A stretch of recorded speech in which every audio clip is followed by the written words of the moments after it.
Amin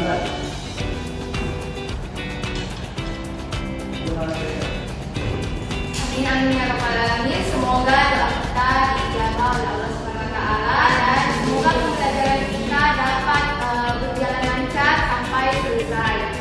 Terima kasih kepada Ananda Rocky. Jadi sekarang kalian siap untuk memulai pembelajaran hari ini? Siap. Oke, anak-anak, Ibu mau tanya terlebih dahulu sebelum kita memasuki materi pada pembelajaran hari ini. Jadi siapa di antara kalian yang suka membaca cerita pendek? Bagus. Bisa siapa yang bisa cerita pengalaman sehari-hari kalian yang berhubungan dengan tubuh kita? Misalnya saat kita berolahraga atau bermain, apa yang sering kita rasakan? Siapa yang bisa? Saya. Ya, silahkan. Merasa lelah saat bermain bola. Ya, betul. Merasa haus. Ya, selain itu masih ada sakit ketika sudah bermain bola.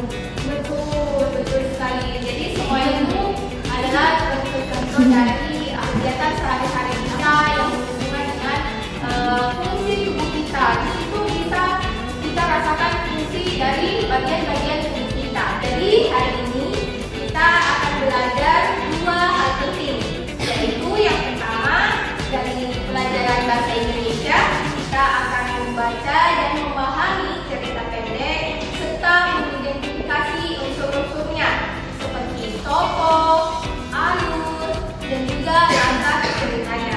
Kemudian yang kedua dari pembelajaran IPA kita akan mempelajari struktur tubuh manusia dan fungsi masing-masing bagiannya.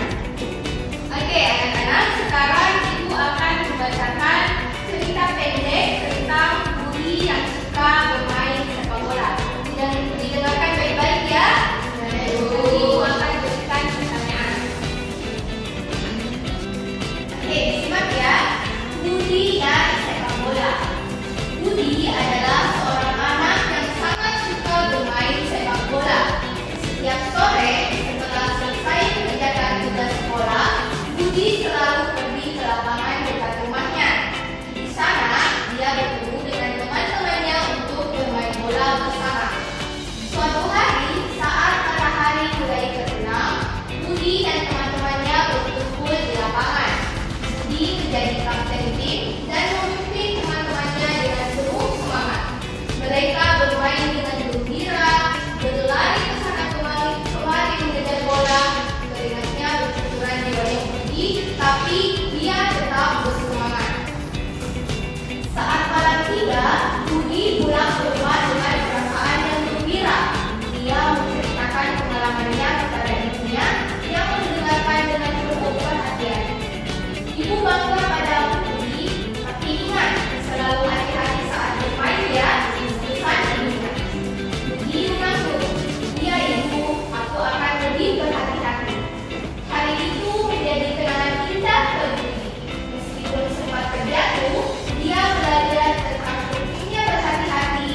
membantu dalam proses pernapasan hidung.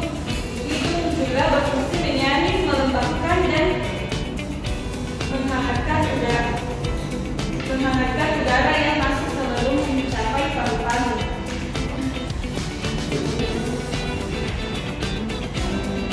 Yang ketiga yaitu telinga. Fungsi dari telinga yaitu mendengar suara dan menjaga keseimbangan. Telinga menangkap gelombang suara dan mengirimkannya ke otak untuk diproses. Yang keempat yaitu mulut.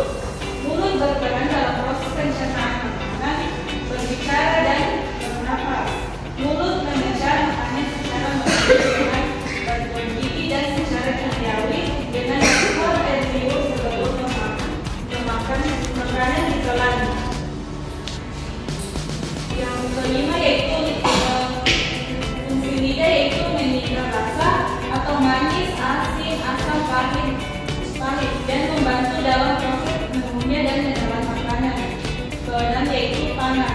Fungsi tangan yaitu alat untuk manipulasi objek, meraba dan melakukan berbagai aktivitas motorik halus seperti menulis, menggambar dan mengetik. Adapun yang terakhir yaitu fungsi kaki yaitu mendukung berat badan, membersihkan pergerakan dan menjaga keseimbangan tubuh saat berdiri, berjalan, berlari dan melakukan aktivitas lainnya.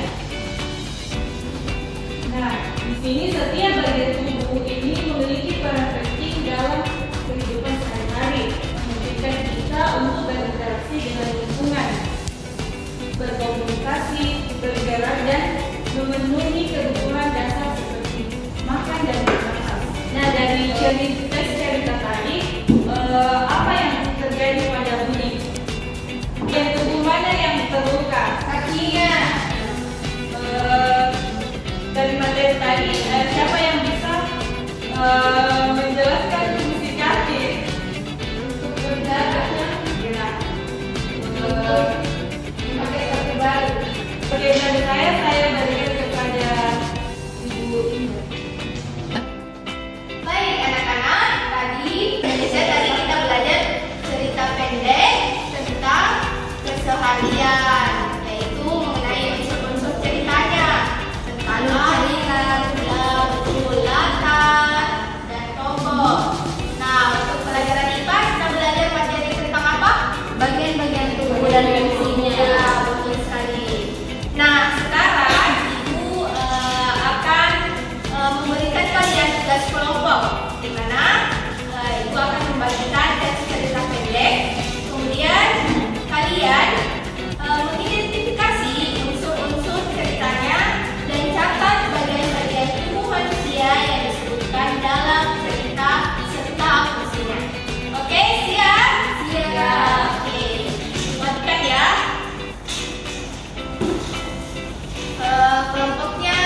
bagian-bagian tubuh dan fungsinya.